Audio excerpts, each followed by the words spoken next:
তেখেতে 7 তাৰিখে প্ৰথমে আহি হোজাইত মিটিঙত অংশগ্ৰহণ কৰিব আৰু গধূলি তেখেতে ডিব্ৰুগড় যাব, তাত কাৰ্যকৰ্তাসকলৰ লগত বাৰ্তালাপ কৰিব।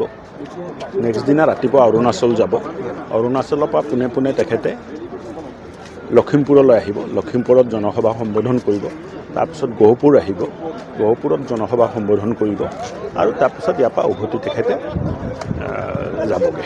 ৰণসিংহা বাজিয়ে আছে, ৰণসিংহা ইতিমধ্যে বাজিয়ে আছে। মুখ্যমন্ত্ৰী ডাঙৰীয়াৰ নেতৃত্বত জাগাই ডাঙৰ ডাঙৰ মিল মিটিং চলি আছে। অহাকালিও শোণিতপুৰ জিলাত ঢেকীয়াজুলিত তেখেতৰ মিটিং আছে।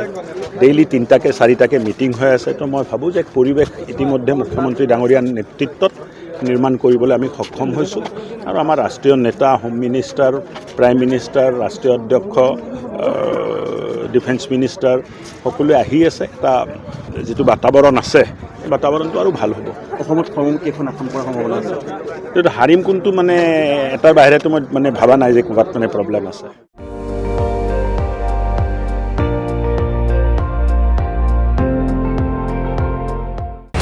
আপুনি চাই আছে ND24, সৰ্বশ্ৰেষ্ঠ নহয় সৰ্বোত্তমৰ দৌৰ।